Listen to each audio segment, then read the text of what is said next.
for me. And I'm wondering if there's something different about Swedish college students and why that would be. Well, I could always blame it on the weather.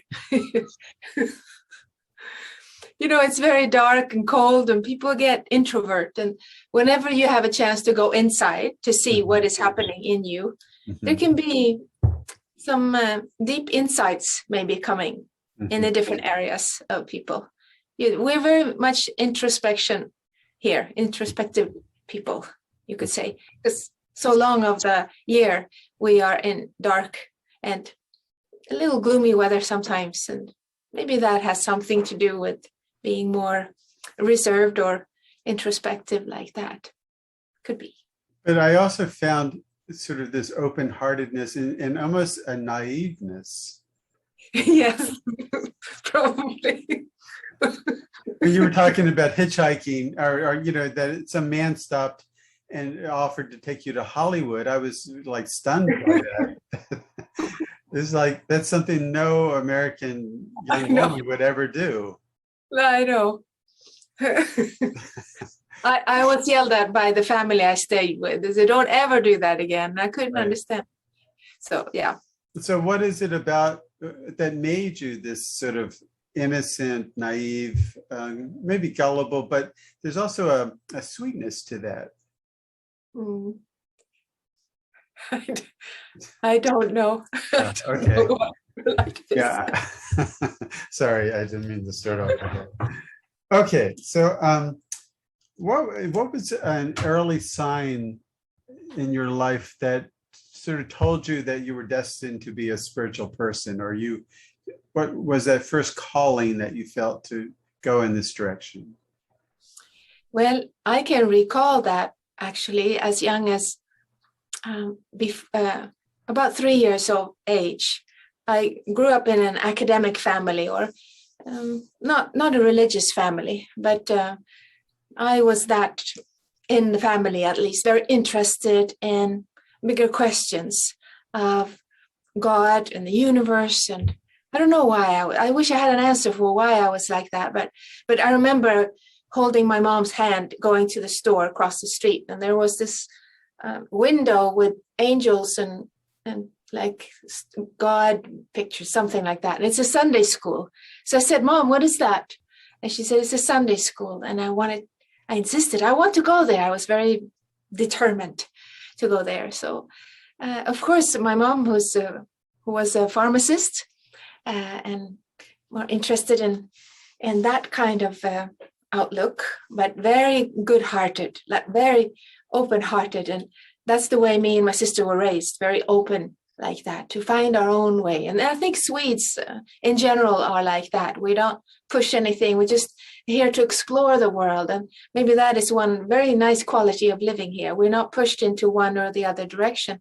So I remember clearly learning early about stories of Jesus when he was a little baby and the angels. And I was so amazed and I wanted to share this with the world because I thought people don't seem to know about how fantastic this was. Now, from a small child, my mom has told me, of course, this. So that's why a lot of the things I remember, but a lot of the things she has told me about how embarrassing it was to go with me in the buses and trains, because I would tell everybody on the bus about baby Jesus. And see, in Sweden, we're more like, we're not interested in that so much. And that's why I remember going to kindergarten. So then I must have been 6 or 5. And holding my best friend's hand and asking her, "Do you believe in God? Or do you believe in Jesus? Or do you believe in both of them or none of them?" So I wanted to know early, like put the science and the mystical together already at that early age, because I wanted to give options. And I just wanted to know what's going on here, because for me, it was very clear that this was very interesting with all the stories of the angels and this, I guess storytelling has always been appealing to me because something seems to be connecting me to higher consciousness. And then at night, I would always go to sleep and I would go into expanded states of consciousness. I know now as a grown-up that is, but then I thought I think I've shared had something to do with my pajamas, because I would put my thumb in my pajamas and, how a small child, you do this. I thought, oh, the pajamas and this. And then I would go into, and I would be out hearing some sounds, and I'll be out in the universe. And so these questions or a calling, you would say, it came before my brain was developed enough to even have questions. It was just, I came in with that. So my whole life has been very much seeking, and being brought up in this more atheistic academic country, that has also made my brain like that. So both left brain and right brain has always been important for me. So it needs to have the quality of science, but also the quality of the mystical aspects. So for me, I've always been able to connect and communicate with nature. It was natural for me. I just didn't know that there was any other way.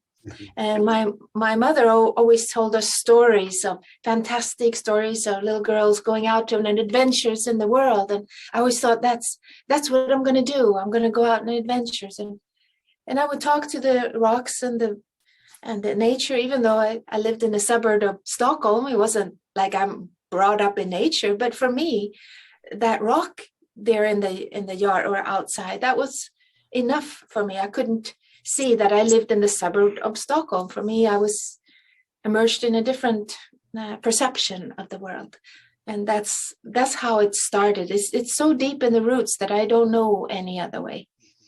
It sounds like you were you had that disposition already as a young child. Do you have any belief in a past life? Yes, I've yeah. Do you have any memories of past lives? Yes, I've had, and it's very interesting because as I'm now older and I look into this thing of time and space and going different timelines, I'm like a forever scientist in this field of wanting to know. I'm very much inspired by the great mystics, Emanuel Swedenborg, who lived in Sweden in the 1700s, and he was also very much like me. I probably lived in his lifetime or something. And also my mother, she read his books when she was pregnant with me. So maybe I was put into those kind of thoughts already inside her stomach as I was, brought into, and she was interested in Easter Island and mystical things of the universe. So her thoughts and her perceptions and her studying medicine while I was in there was probably affecting. And so the past lives, there's definitely memory of Egypt. And the thing about that is I feel timelines collapsing when I tune into that. So it has something to do with, at that time, people could transition time, or we could link into and larger understanding of what time and space is. So that has happened many times, that I'm connected to ancient civilizations. Also in India, I have seen myself a sadhu, a very simple Shiva sadhu, with just an old man with just a loincloth sitting, meditating in the caves. And that is so close to my heart that I feel very funny sometimes looking and seeing, oh, I'm this woman from Sweden in this, but it's so lots of spiritual incarnations is at least in memory of me. Mm-hmm. So. Yeah, I have memories too, and it sometimes can create a little bit of confusion. You're not sure, was that a memory of this life or that life? Mm-hmm. Well, that's. Do you think that in this lifetime you've picked up any additional gifts or talents? Oh yes, I believe it's a constant learning and growing and evolving. Mm-hmm. So as we go along, my perception of time, it's not a linear, like we go from here from birth and then until we die. I don't see it like that. I see it more like we go in cycles, and we keep returning to things, but we go in a spiral cycles. So we're spiraling around. We're coming back to tie some ends that we were experienced maybe 20 years ago. And these, see, Mayan calendar, they describe this very well about different cycles going into each other. And I really like studying the Mayan calendar And there are so many ways to interpret the Mayan calendar, but it is one of the things that really intrigued me, how we have smaller cycles of the sun rising up and then setting in the evening, and we have larger cycles. So that I'm very fascinated with. How important is the dream world to your spiritual life? Oh, very important. I believe we have a higher intelligence that can communicate with us more in pictures and images and feelings. So we are here in this reality, we are more relating to each other, communicating with words and reading or speaking, but in a higher consciousness. And the interdimensional beings that I have met, it's always telepathic communication. So in the dream world, there are different kinds of dreams. There are dreams that is not like a dream. It's I have very much an alive interpretation of the dreams before waking up. You can ask yourself, what was that about? Without being intellectual about it. You just simply ask.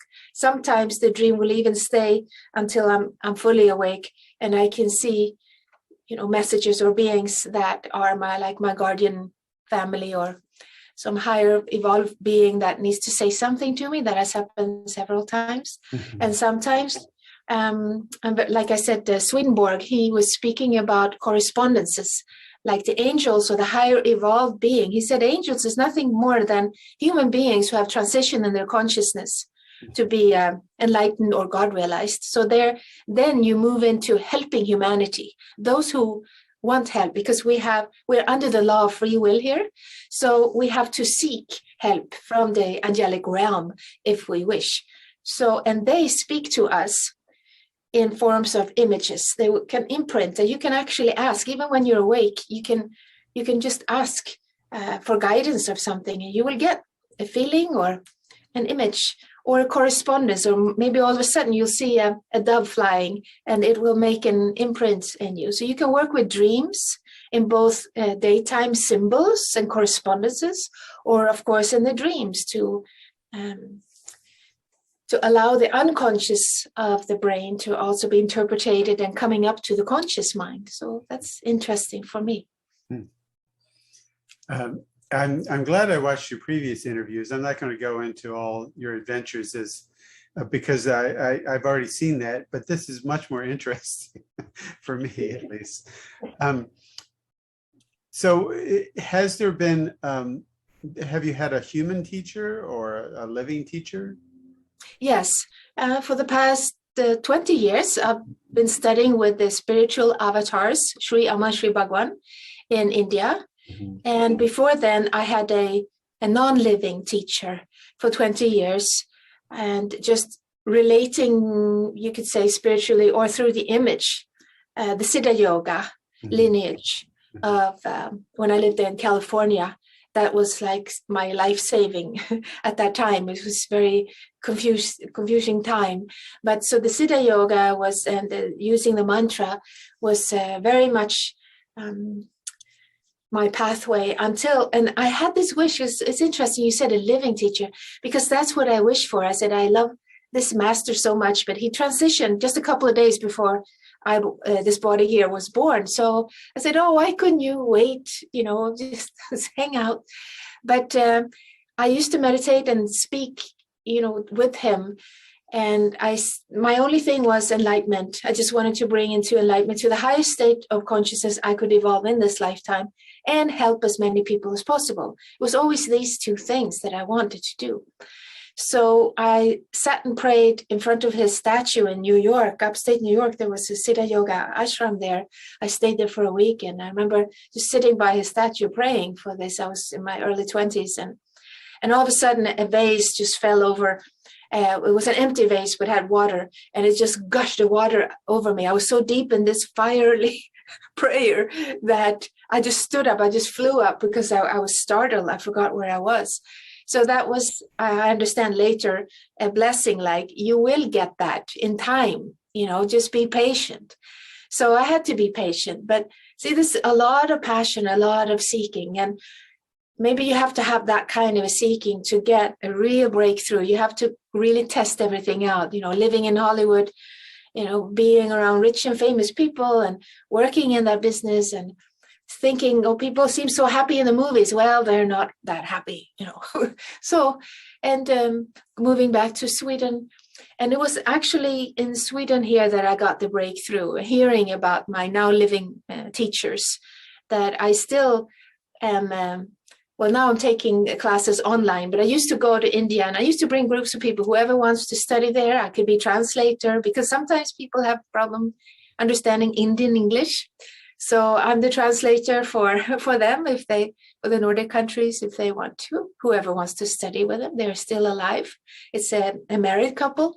And I liked very much that there was a woman sitting next to the men. And I felt that's a balance. And this is what I've been seeking for a long time, a man and a woman who will help me together, like a mother and a father, because I had a very close relationship to my own biological mother and father. For me, they were God and goddess in life. So it would be natural for me to have both a spiritual female and a male. So I was so lucky to find them married together, and they hold different parts of this spiritual energy, the Shakti and the Shiva, the teachings, and also the compassionate grace, like a mother who's just like, let's just take care of the wound. But the father wants to teach you so that you will learn to not do the same mistake again. It's that kind of a journey that I've had, utilizing both the divine feminine and divine masculine. And it was, I felt the searching stopped when I found them. It was 2002. So coming up to 20 years soon. Tell me a little bit more about the impact that your parents had on you. Yes, they had a tremendous impact on me, because they were so, how can you say, so sweet and so kind, so loving, and such intelligence on the heart coming through. So much, my father's an engineer and my mother's a pharmacist, so they're educated. My grandmother's also they're chemists, engineers, but they're so open. I'm the only one who's this intense spiritual seeker in the family, and they just have this openness of, you go ahead and find your truth. And my mom was always, and my dad, they're both encouraging me so much. And sometimes they wouldn't, and me being who I am, you have to listen to this, you have to understand this. And they would just sit there, and you spoke about innocence. They had that innocence in them, that they really wanted to understand, for my sake, but they really weren't that interested, but and it took me like 20 years actually to realize, they're not that interested in this as I think they should be. Well, and I was going to say that it sounds like one of the gifts, even if they weren't interested, they didn't impose their own views on you.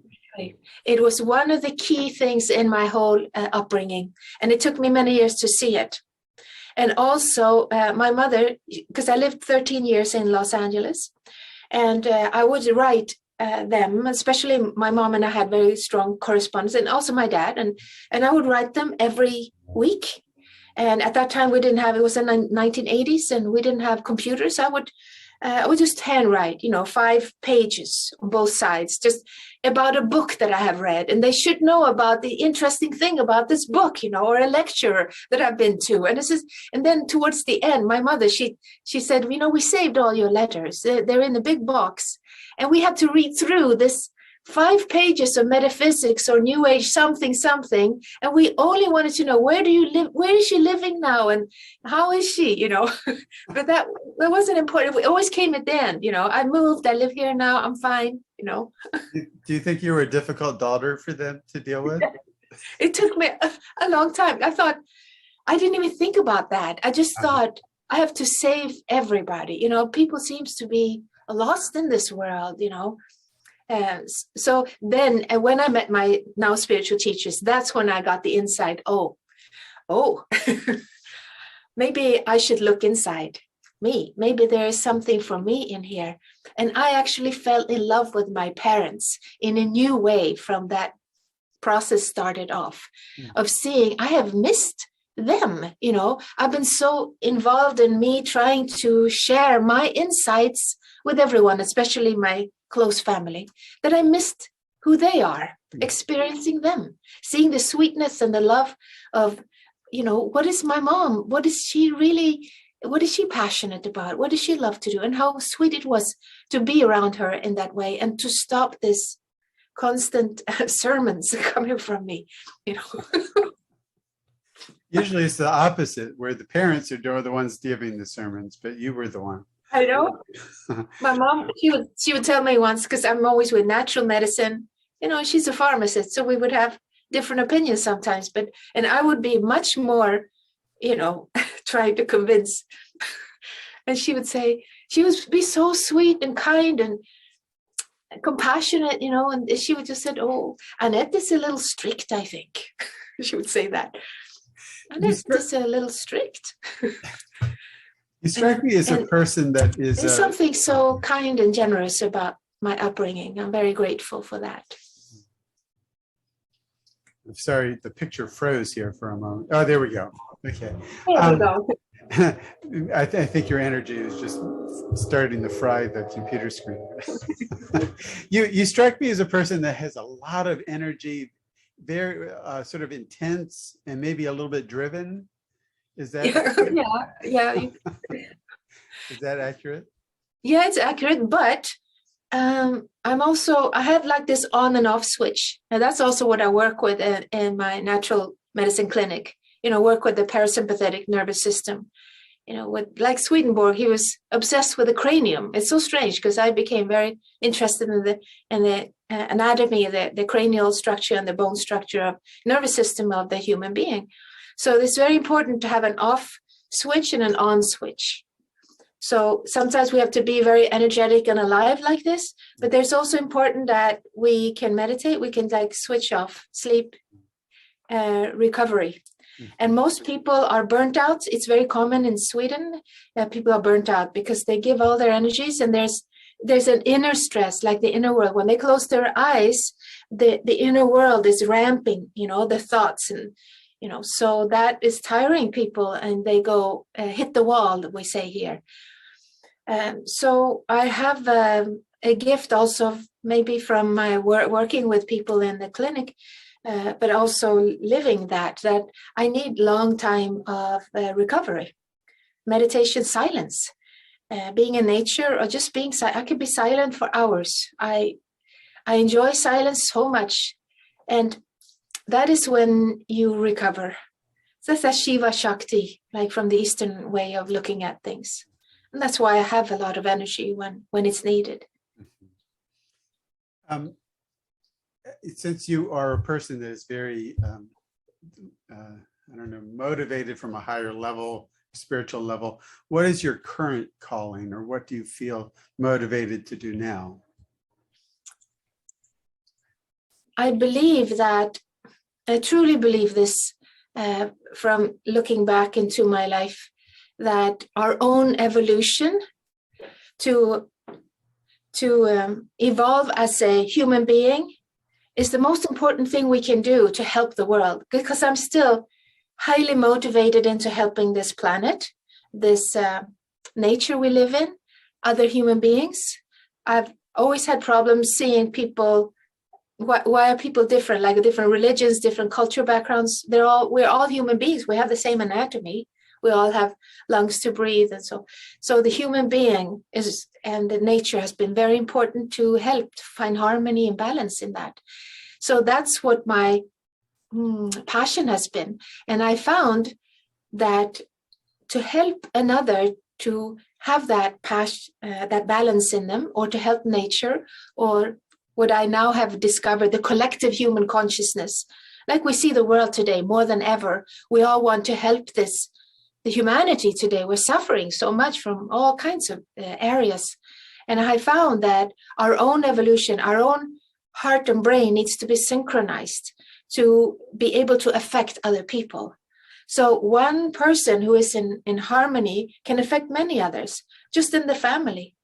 So that is my goal or my mission now, to keep on my, I usually say, as long as I'm breathing, I keep evolving, I keep growing, never think that you're there, always keep humbleness. I much more take the position of serving, to be serving humanity.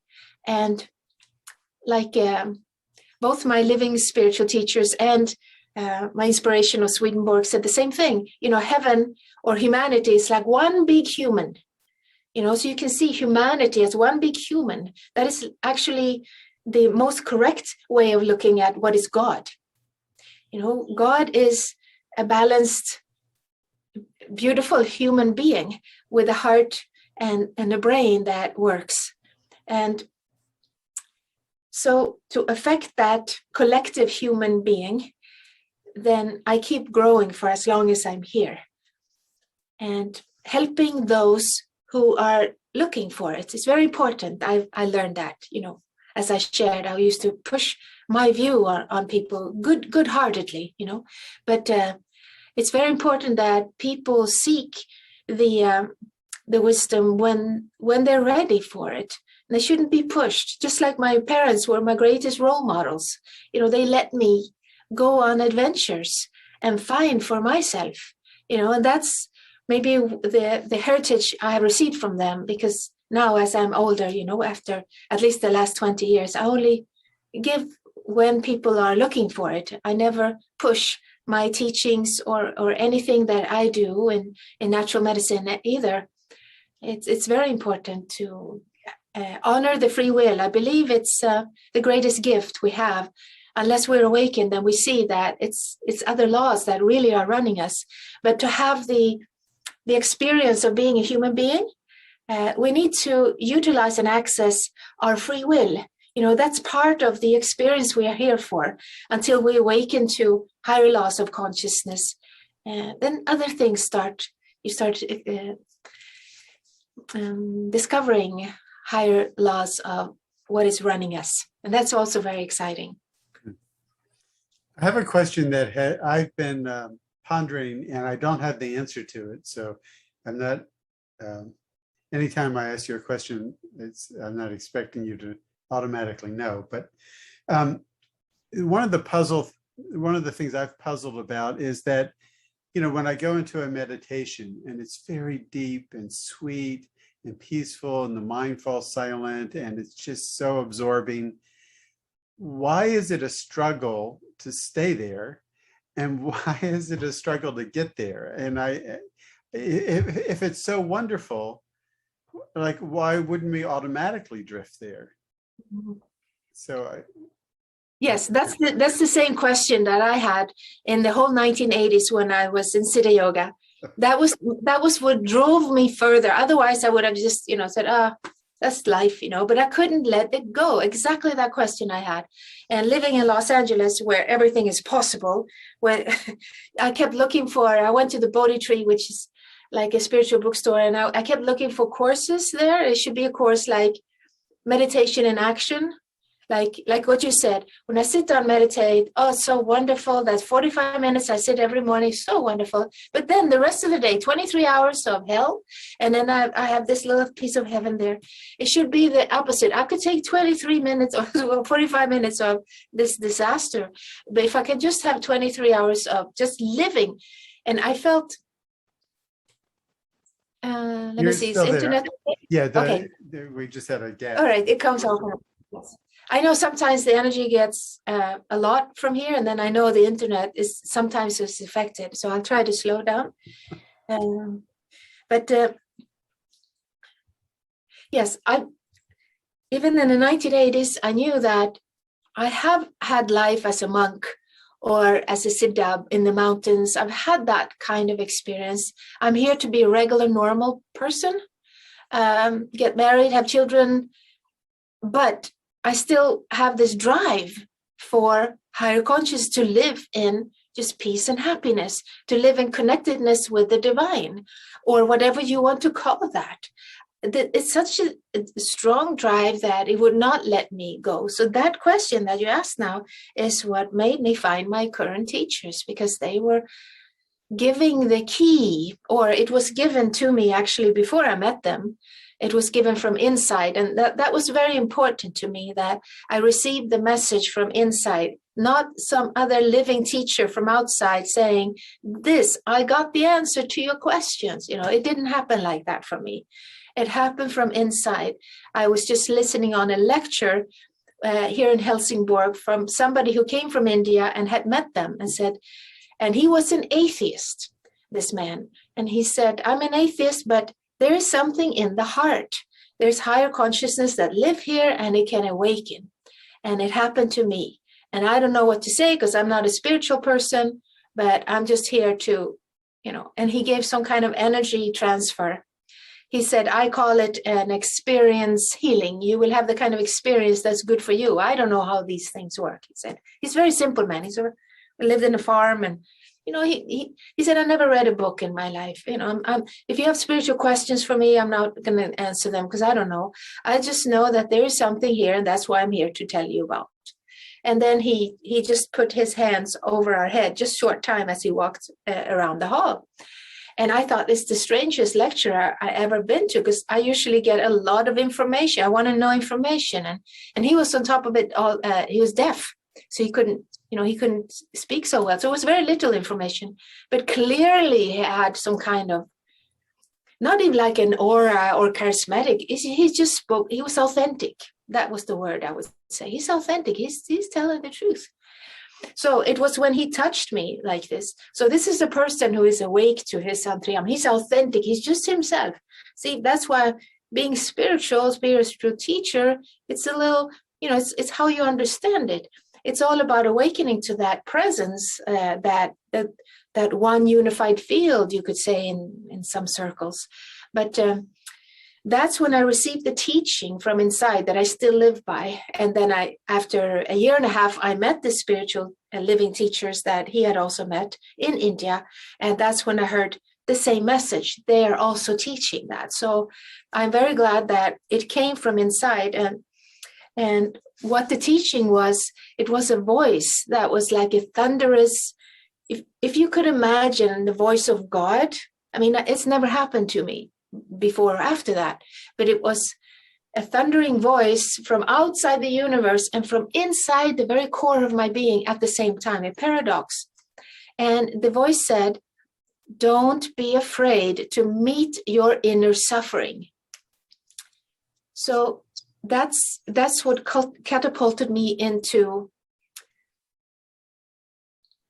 a new journey that ended that question you had.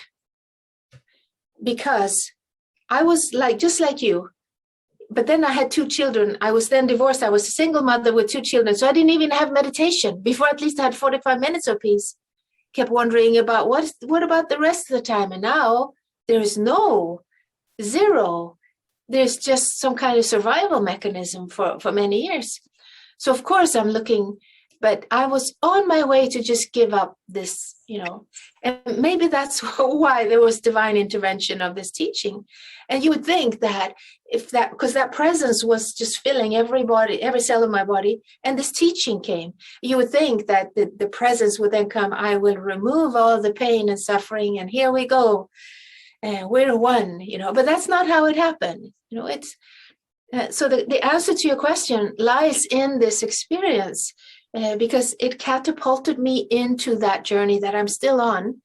And it leads you into an awakening. It leads you into a process of enlightenment. Because you will have to, at one point or another, confront or meet that which you are bothered with. There's always something. My life would be wonderful, people say to me. If it just wasn't for this person or that relationship or that thing, well, it's that very thing that you need to put more attention to, I would say. That's how I can mentor people, or that's how I teach, how to meet your inner suffering, because that's how I live by on my own life. I'm like Sherlock Holmes with a magnifying glass, but looking inside. to see what is going on. And then these two things go together. I call it alchemy of consciousness, something transformed. You need these two ingredients. You need to see the truth of what is actually there inside you, because we lie to ourselves much more than we lie to other people. We make up stories about our own world. We explain things away. That's the mind does that in the inner world. It's like, oh, you didn't mean that, or he didn't say, and then you're stuck in this mental rubbish, instead of just saying, this happened and this I feel. So it is to see what is there, and that would be another way of saying, meet your inner suffering, because it's usually suffering we don't want to stay with. We have all this running away, or the ego games and all of these things. So seeing what is there together with connecting with that presence in the heart, however you relate to it. But then you have to have both of these together. If you only stay with suffering or see suffering, that's more like some kind of psychology. And if you only immerse yourself in the divine, that's religion, I would say. You pray, you please help me, But no, there is a third way. And that would be both the mystical and the scientific, or the psychological and the spiritual, go together. And that's when the alchemy is happening. And that's my journey. That's beautiful. Thank you. Let me see. I was still listening to you so much, I lost all my questions here. Hold on a second.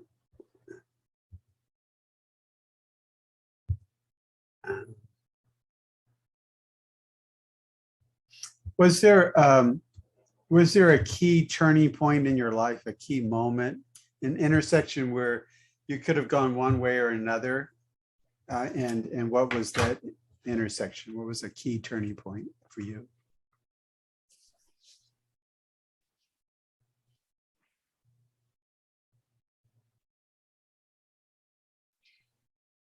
That's a good question. There might be more than one too, of course. I'm looking, because I always feel the guidance. So even if I am to turn what you would call the wrong turn, it's not the wrong turn, because I need to go that path. And then I'll go, it's like you're on this journey, on this pathway. And then you go and you stand in front of a fork of a road, and then you go, which should I take? But then I never question that. I was like, well, I go with where my intuition says, and okay, I'll go with this path because so I go that path, and I see, oh, this is not right. This a lot of, it doesn't feel harmonious. And then I'll go back the other way. So then I'll go. So for me, it's not a big deal. It's not like, oh, I did some horrible, maybe I made a mistake. I made lots of mistakes, but always looking to what can I learn from it? So I never see it like a wrong turn, or maybe I didn't answer the question. Let's see. You asked a turning point. Turning point where I choose something over the other. Yeah, I understand your question. And from where I am now, I don't see it, but I'm trying to remember how I was thinking, because you don't have a free will. You don't have, there is no, but there must be a way to answer that question. Well, we can come back to it. That's a we'll come back to it. Yeah. It sounds like that initiation where the Shakti was sort of given to you was a turning point in a way. It wasn't like a choice. Yeah. It was just an opportunity that arose. That's what I'm trying to get to. See, I never felt like I had a choice. Right. That's why it's hard to answer. Well, let me ask this. Do you feel like you were guided in your life somehow? Yes, definitely. So that could be why you don't feel this sort of crossroads, because you just felt guided in different directions. Oh, yes. And it was such freedom, just like the way my parents were like, well, why don't you try it out? If it's wrong, then you can, redirect it. Right. So I felt very safe in going the wrong way. I've been in so many weird situations, right, where just like, but always, sometimes a hand would just literally pull me up and just put me somewhere. So many what you would call miracles has happened because I'm more like a 3-year-old feeling safe running around in the shopping mall, like, oh, I gotta look here, I gotta look there, knowing that mom and dad got me if I'm, get lost. I don't feel lost, but I have full freedom to explore. Yes, I would agree with you. When I was listening to your life story and all the different things, there was a number of different feelings I was having. First off, I would have been scared to death to be your dad. Like, I would have thought, what is she doing now? Yes. That was one thought. And then another thought was like, somehow you just ended up where you needed to be in some kind of magical way. It was almost like the Wizard of Oz movie or something, where you just were flitting around and you would just end up where you needed to be. And it was kind of magical in the way you described it. Yes, and my dad, he did see that. He just recently told me this. He said, yes, I was worried about you, especially when you left living so far away. But then we came and visited you, and I saw that, and I told your mom because she was very worried. And he said to her, we never have to worry about her. She's always taken care of. She always lands on her feet. So I don't feel worried about her. And he told me that every night he would see like a rainbow. He told me this when I was in my 30s. I didn't know this. I was very touched by it. He said, every time I would go to sleep, I would see a rainbow go from my heart here in Sweden to you in Los Angeles. And I would ask that you be protected because I'm your father. I'm supposed to protect you, but I can't be there for you. So I did that. He said, that's all I could do. And that touched me very much because that's, for me, a very spiritual thing to do and to trust, because he's not a spiritual seeker, but he's already there in a way. That's why it's all, my whole concept about being spiritual changed because of experiencing. But it sounds like he provided a balance for you. Yes. He was that solid rock that you could count on. He would always be there. Yes. And you could go on your adventures and come back. Yes. Yes. Right. And he would always help me to reason out because he's an engineer. He would logical also. And I would every year in math was my worst subject. I just couldn't. The left brain. I just didn't care about numbers. So I would always listen to voices of the teachers or seeing, black and white. And I just didn't care. It wasn't interesting. And he would be so patient, this is how you can think. And I would just say, because I want to please him, I said, okay, yes. But I wouldn't, I wouldn't pass. I would have low grades in math. And he would just be like, well, I guess it's just not your thing, That was so sweet, He wasn't disappointed, So that's okay, that's not your thing. Well, in some ways, you're answering my question about why Swedish young people feel so free and so independent, is that there's this attitude of tolerance and acceptance, and that seems to be more common in Sweden, at least, than it is in the United States. And so that, I mean, you were graced on a lot of different levels. By the parents you had, by the guidance, unseen guidance you had, and by these different life experiences that all sort of form this, through synchronicity, this quilt of your life. Yes. It's really pretty amazing. It's almost like you're a magical being who's just sort of flows through the world and are just magically taken care of. Yes, it's a trust and a faith that is there. Definitely, it's a gift. Yeah. I was trained by a yogi from the Himalayas. And I studied with him for 19 years. And so I was trained in this very classical yoga approach. But there was never mention once of psychic abilities or sittas, as they're called in yoga. And so after my teacher died, I was sort of on my own. And then out of the blue, these things started arising that were like throwing me off, like the energy, being an energy healer, being able to heal someone long distance or locally just through transference of energy. And I had no background, no training. A lot of people, I was raised in the United States in the South mostly. And, being raised Southern Baptist, that was not something you ever talked about. That was sort of considered a bad thing, an evil thing, that you were going to the dark side. But in a yoga point of view is that these are naturally arising gifts that come with meditation. And so that's how I've approached it. Mhm. But as in all the years of meditating, as these things get stronger and stronger, it's much more difficult to manage. So how do you, I'm finding that people who were trained, for example, in transcendental meditation also did not have any discussion about these gifts. And so some people sometimes feel lost when they arise. How do you address that with your students or with others?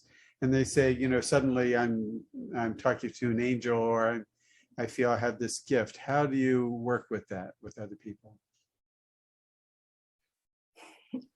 Well, everything springs from your own relationship to the divine inside your heart.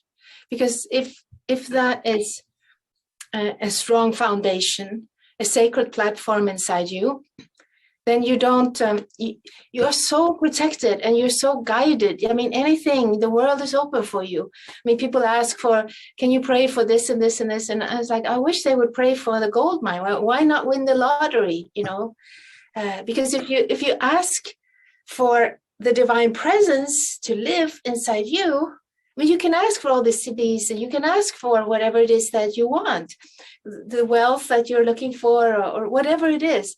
But it's not that simple. So we have to just let people explore in their own way.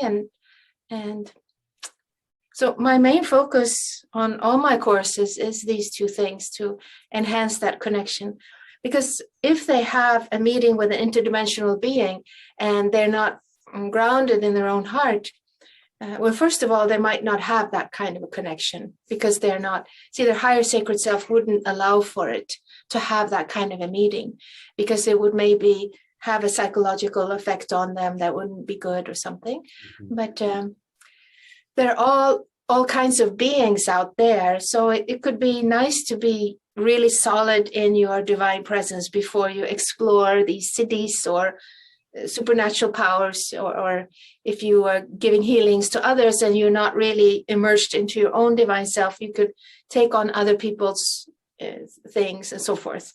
Mm-hmm. And that is not a mental thing, as from my perception. I'm sure there are techniques, but I don't go techniques.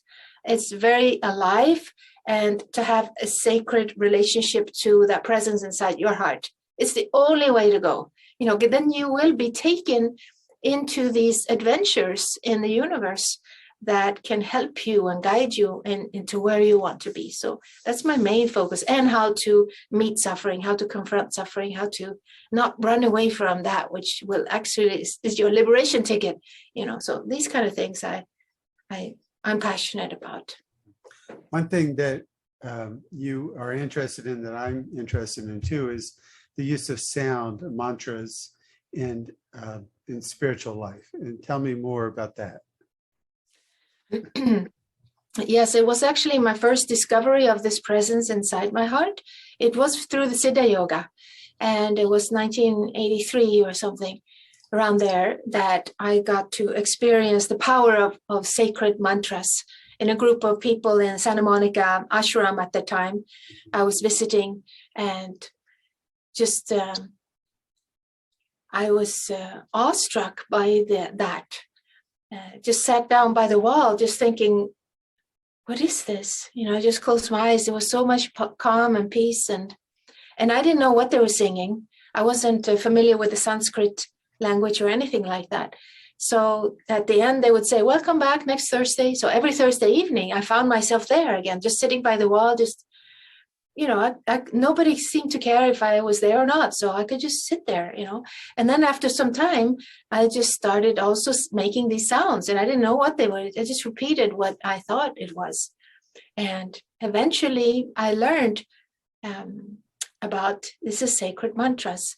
And it was through singing these sounds that I remember these are the experience I had as a small child when I would go out in the universe and I would feel that oneness, that, and it's inside me, So I became addicted to just being there and learning more. And it would be intensive weekends. You would just sit in silence and meditate, singing mantras, meditate to singing mantras a whole week. You start Friday and you leave at Sunday.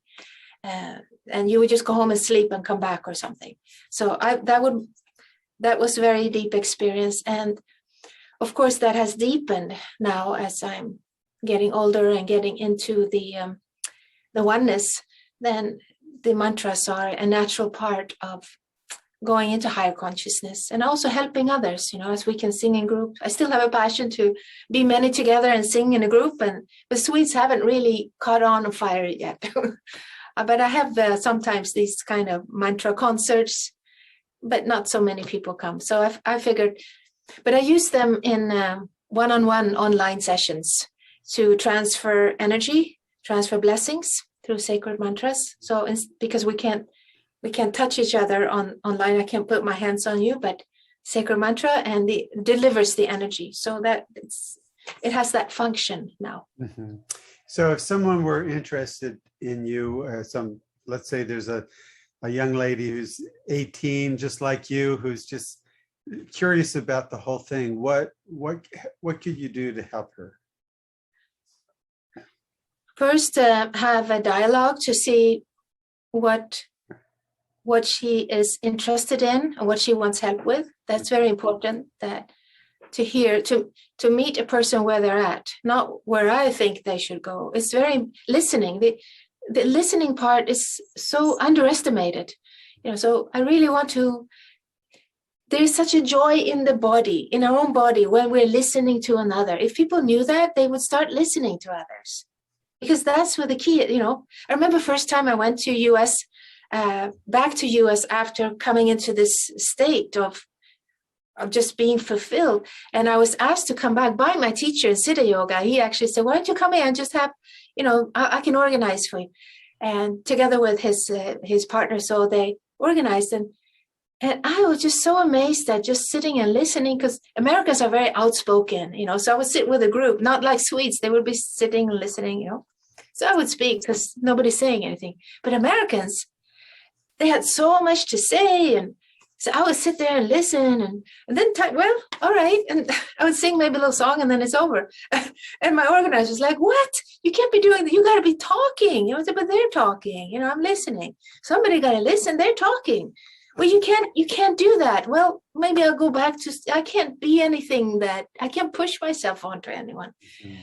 So I remember she was like a little upset, and she got, I've organized a 9-city tour and here you're not speaking. And well, we go on to the next place. But it seems like, she said, it seems like they like this style. They like this because it's some of the same people that was in the other city. They're here now too. So just keep doing, just be yourself. And that is one of the things I would say to a young girl at 18, to try to, by me listening, it's a wonderful experience. And usually that the other person comes alive then, and to encourage the other to be themselves. That's my only message, especially coming back here to Sweden where people. No, it's okay. Okay. It just freezes from time to time. Okay.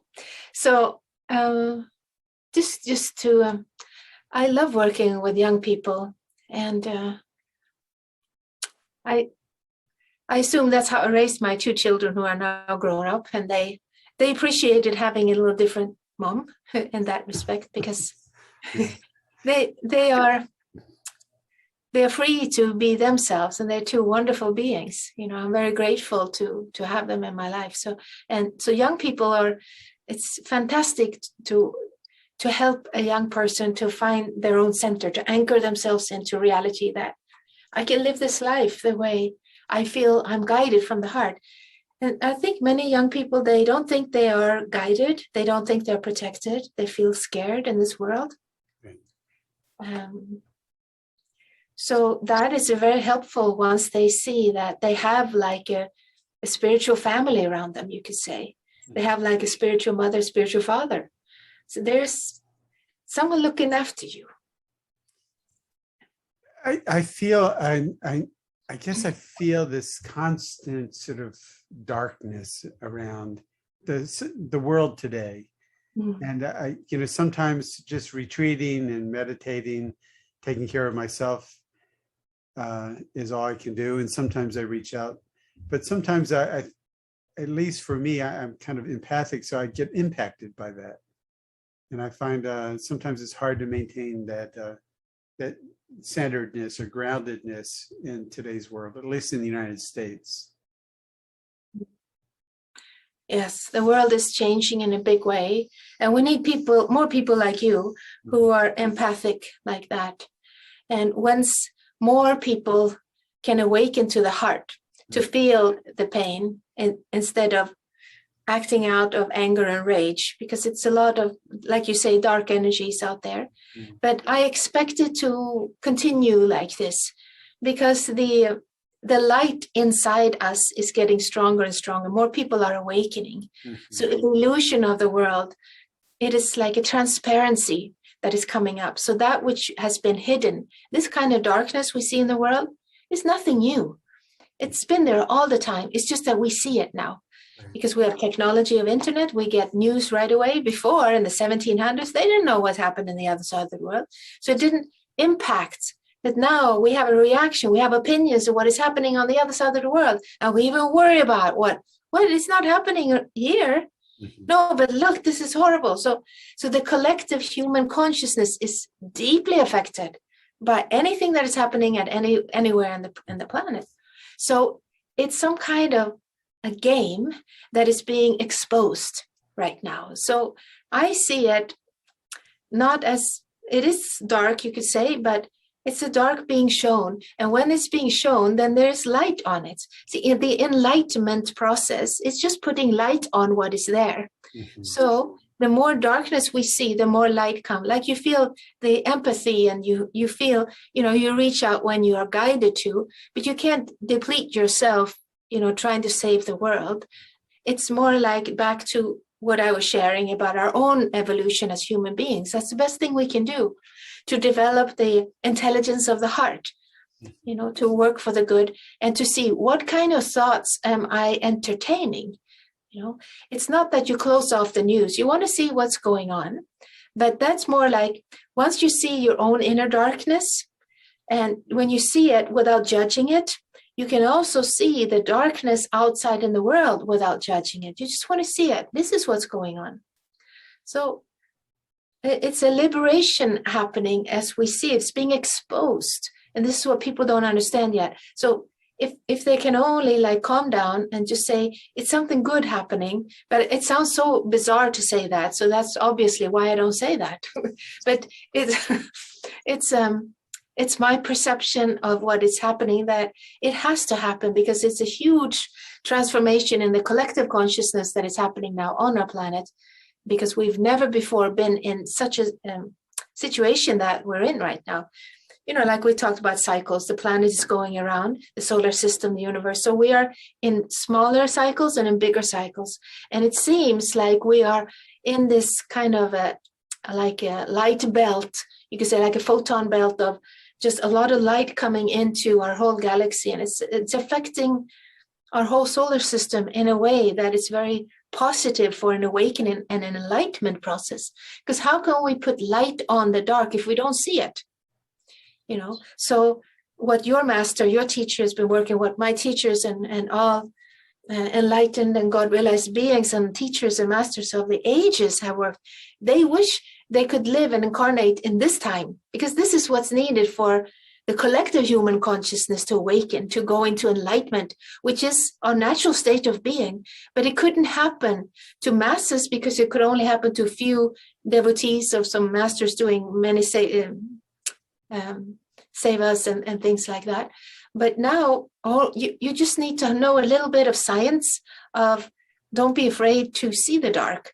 You don't have to judge it if you have connection to your own higher self, because the light is always stronger than the dark, isn't it? You come into a dark room, you put on a light, well, it's over. You can't go into a light room and put on the dark.